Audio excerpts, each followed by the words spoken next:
पिछले एपिसोड में आप सभी ने देखा कि सैंडी और अर्जुन की लाशें इंस्पेक्टर अभिमन्यु और सब इंस्पेक्टर शिवानी को मलाड़ा जंगल के एक खंडहर में मिलती है। इधर सत्तू घने जंगल से गुजर रहा होता है कि तभी उसके कानों में एक लड़की की चीख की आवाज टकराती है। सत्तू बुरी तरह से अचानक से अपने सामने एक लड़की को देखकर घबरा जाता है। अब आगे यक्षिणी की बात सुनकर सत्तू डरते हुए बोला, कौन हो तुम? आखिर तुम मुझसे इतना डर क्यों रहे हो सत्तू? तुम मेरा नाम कैसे जानती हो? मैं तुम्हारे बारे में ये भी जानती हूँ कि तुम मरने वाले हो।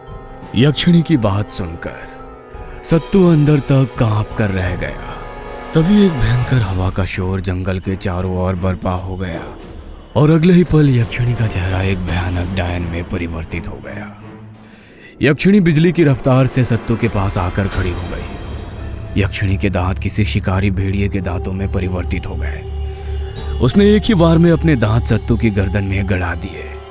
सत्तू की दर्दनाक चीख मलाड़ा जंगल के चारों ओर गूंज गई। अगले ही पल वहां पर सन्नाटा छाया हुआ था। सत्तू की लाश वहां से गायब थी।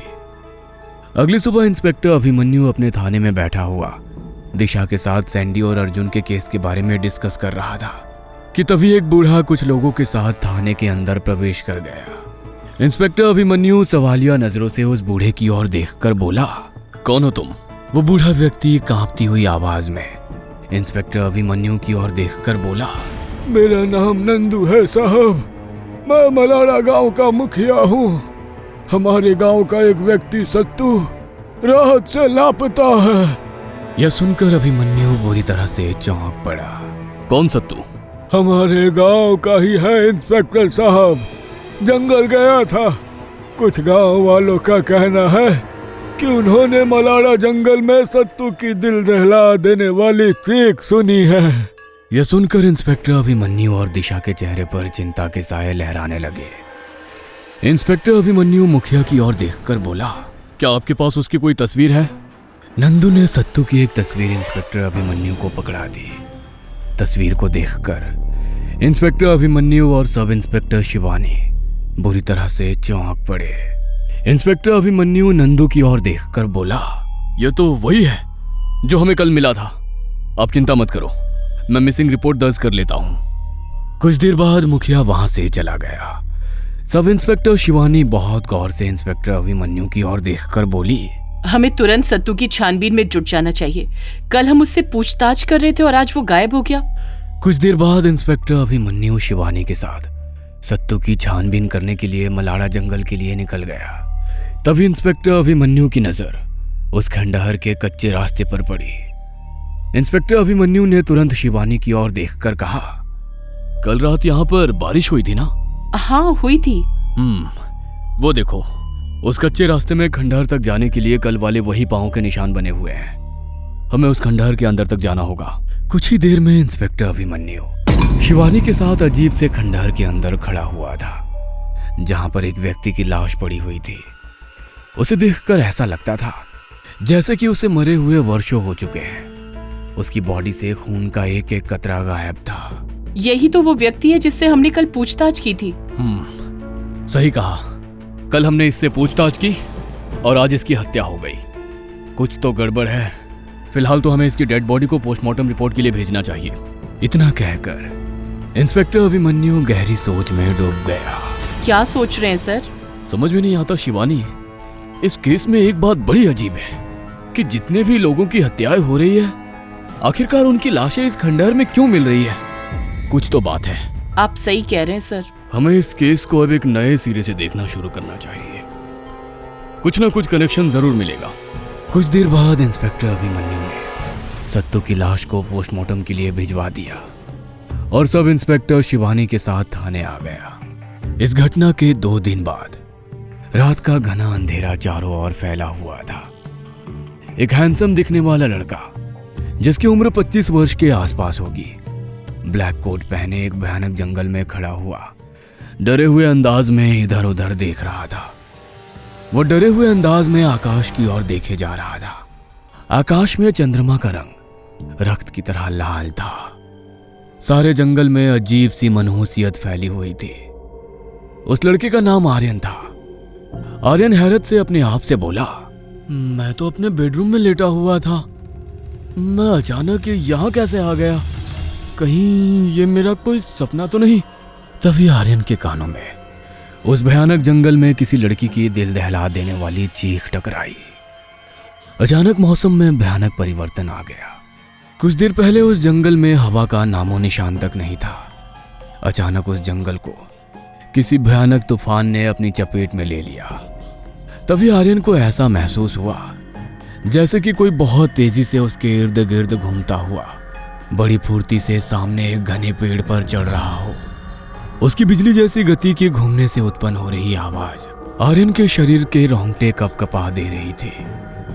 अचानक सब कुछ शांत हो गया और वो पूरा जंगल रक्त की तरह लाल हो गया और किसी लड़की की भारी आवाज आर्यन के कानों में टकराने लगी। उस लड़की की आवाज चारों दिशाओं से आ रही थी।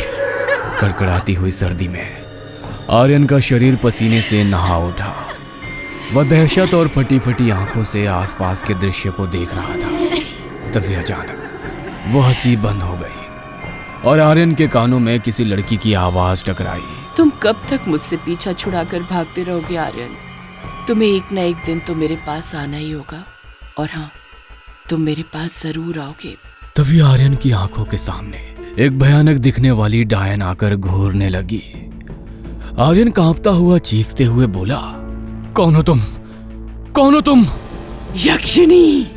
अचानक आर्यन लंबी लंबी गहरी गहरी सांस लेकर अपने बिस्तर से उठकर बैठ गया। वो अपने बेडरूम में था। वह तुरंत एक ही सांस में बेड के बगल में रखी हुई बोतल का सारा पानी पी गया। कुछ देर बाद आर्यन सामान्य अवस्था में आ गया। वह एक शीशे की खिड़की के सामने खड़ा होकर अपने आप से बोला, समझ में नहीं आता कि आखिर मुझे कुछ दिनों से ये डरावने सपने क्यों आ रहे हैं, और नताशा का भी फोन बंद आ रहा है। इतना बोलकर आर्यन नताशा का नंबर ट्राई करने लगा, मगर नताशा का आज भी नंबर बंद था। आर्यन अपने रूम में लगी हुई नताशा की तस्वीर को गौर से देखते हुए बोला, आखिर तुम कहाँ हो नताशा? मुझे तुम्हारी बहुत याद आ रही है। तुम फोन भी नहीं उठा रही। लगता है मुझे अब इंडिया आना ही पड़ेगा। दरअसल आर्यन इस वक्त न्यूयॉर्क में था। अगले दिन आर्यन पहली फ्लाइट से सीधे दिल्ली आ गया। एयरपोर्ट पर उसका ड्राइवर जग्गू शायद उसका ही इंतजार कर रहा था। आर्यन चुपचाप अपनी कार में जाकर बैठ गया। कार में बैठते ही जग्गू ने कार को तेज स्पीड से ड्राइव करना शुरू कर दिया। करीब रात के 12 बजे आर्यन मलाड़ा गांव के समीप बने हुए एक आलीशान पैलेस के सामने खड़ा हुआ था। बाहर उसके कुछ पुराने नौकर खड़े हुए थे जो पैलेस की देखभाल करते थे। उन सब के चेहरे पर अजीब सा डर समाया हुआ था। आर्यन जग्गू की ओर देखकर बोला, तुम सब लोगों के चेहरे पर इतनी दहशत क्यों छाई हुई है? सब कुछ ठीक तो है ना? जग्गू आर्यन की ओर देखकर बोला, ऐसा कुछ नहीं है साहब जी, आपको ऐसा लग रहा है। वैसे आप खाने में क्या लेंगे? कुछ नहीं, मुझे भूख नहीं है। मैं बहुत थका हुआ हूँ, सोने जा रहा हूँ। और हाँ, तुम में से कोई भी मुझे डिस्टर्ब मत करना। आर्यन तेज कदमों से अपने बेडरूम में चला गया। उसने अंदर जाकर अपने बेडरूम का दरवाजा बंद किया ही था कि तभी उसके कानों में एक लड़की की मधुर स्वर टकराई। माना कि न्यूयॉर्क से इंडिया का सफर काफी लंबा होता है, मगर क्या तुम इतना थक गए कि तुम मुझे भी नहीं देख पाए? आवाज सुनकर आर्यन बुरी तरह से चौंक पड़ा। दरअसल वो आवाज किसी और की नहीं बल्कि आर्यन की गर्लफ्रेंड नताशा की थी। आर्यन ने देखा कि नताशा बेड पर बैठी हुई उसे रहस्यमय अंदाज में घूरे जा रही थी। आर्यन हैरत से उसकी ओर देखकर बोला, अरे अभी जब मैंने दरवाजा खोला तब तुम कहाँ थी? और मैं कितने दिन से तुम्हें न्यूयॉर्क से फोन लगा रहा हूँ, तुम मेरा फोन भी नहीं उठा रही। तुम्हें पता है मुझे कितनी टेंशन हो गई। अगर मैं तुम्हारा फोन रिसीव कर लेती तो फिर तुम यहाँ कैसे आते? आर्यन, तुम्हें इंडिया बुलाने का मेरे पास बस यही बहाना था कि तुम्हारी कॉल को रिसीव ना किया जाए। मुझे विश्वास था कि तुम मुझे देखे बगैर ज्यादा दिन तक अकेले नहीं रह सकते। और रहा सवाल अभी का, तो मैं तो तुम्हारे सामने ही थी। इंस्पेक्टर अभिमन्यु अपने थाने में गहरी सोच में डूबा हुआ था कि तभी इंस्पेक्टर शिवानी इंस्पेक्टर अभिमन्यु के पास आकर बोली। मलाना गांव के नजदीक एक छोटा सा टाउन पड़ता है सर, जहां पर कुछ अच्छे होटल बने हुए हैं। अक्सर टूरिस्ट वहां के होटल में ठहरते हैं। इंस्पेक्टर अभिमन्यु सवालिया नजरों से इंस्पेक्टर शिवानी की ओर देखकर बोला, हाँ ये बात तो मैं जानता हूँ, लेकिन तुम ये सब मुझे क्यों बता रही हो? सर, उस टाउन से एक लड़की की मिसिंग रिपोर्ट यहाँ पर आई है। कहते हैं कि उस लड़की को आखिरी बार मलाना गांव के जंगल के आसपास ही देखा गया था।